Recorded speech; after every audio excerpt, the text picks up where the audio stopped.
বাংলাদেশের কুষ্টিয়ায় অবস্থিত Islamic university Bangladesh, যে ক্যাম্পাসে প্রতিদিন জ্ঞান চর্চা আর স্বপ্নের গল্প লেখা হয়, সেই ক্যাম্পাসেই ঘটেছে এক হৃদয় বিদারক হত্যাকাণ্ড। নৃশংসভাবে হত্যা করা হয়েছে সমাজ কল্যাণ বিভাগের সহকারী অধ্যাপক আসমা সাদিয়া রুনাকে। একজন শিক্ষক, একজন মা, একজন স্বপ্ন বুননকারী মানুষ। হঠাৎ করেই থেমে গেল তার জীবনের গল্প।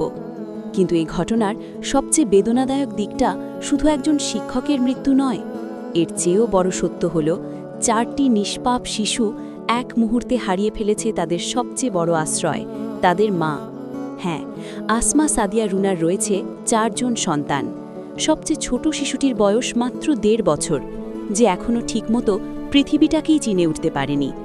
আরেক সন্তানের বয়স 3 বছর, যে হয়তো প্রতিদিন খুঁজবে আম্মু কোথায়। বড় 2 সন্তানের বয়স 9 এবং 8 বছর।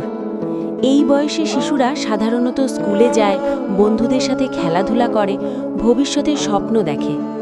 কিন্তু এই 2 শিশুর জীবনে এখন নেমে এসেছে এক গভীর শূন্যতা, যা কোনো দিন পূরণ হবে না।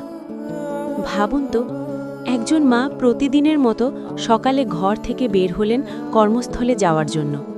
হয়তো যাওয়ার আগে সন্তানদের আদর করে বলেছিলেন, ভালো হয়ে থাকো, আমি আবার ফিরে আসব।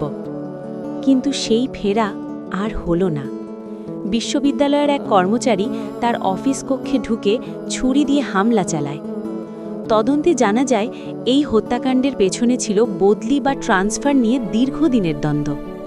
অভিযুক্ত কর্মচারীকে বিভাগ থেকে অন্যত্র বদলি করার সিদ্ধান্তে তিনি ক্ষুব্ধ ছিলেন। সেই ক্ষোভ থেকেই নাকি পরিকল্পিতভাবে ঘটানো হয় এই নৃশংস হামলা। এক মুহূর্তের রাগ, একটি ভুল সিদ্ধান্ত, আর তার ফল 4টি শিশু আজ তাদের মাকে হারিয়েছে। একজন শিক্ষক শুধু বই পড়ান না, তিনি গড়ে তোলেন ভবিষ্যৎ প্রজন্ম। আসমা সাদিয়া রুনাও ছিলেন ঠিক তেমনই একজন মানুষ, যিনি শিক্ষার্থীদের পথ দেখাতেন, সমাজের জন্য কাজ করতেন, আর ঘরে ফিরে সন্তানদের নিয়ে স্বপ্ন দেখতেন। আজ সেই স্বপ্নগুলো যেন হঠাৎ করেই থেমে গেছে। ছবিতে দেখা যায় 4টি ছোট শিশু নীরবে দাঁড়িয়ে আছে।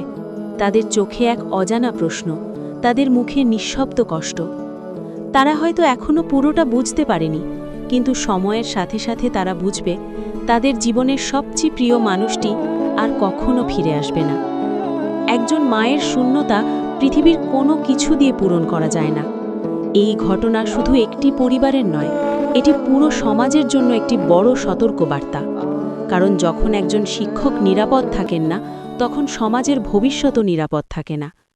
আজ সারা দেশের মানুষ দোয়া করছে, মহান আল্লাহ যেন আসমা সাদিয়া রুনাকে জান্নাতের সর্বোচ্চ মর্যাদা দান করেন, আর তার 4টি অসহায় সন্তানকে এই শোক সহ্য করার শক্তি দেন।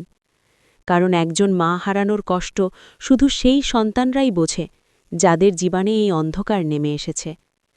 আসুন আমরা সবাই তাদের জন্য দোয়া করি, আল্লাহ যেন এই শিশুদের ভবিষ্যৎ উজ্জ্বল করেন এবং তাদের মায়ের আত্মাকে শান্তি দান করেন। আমিন।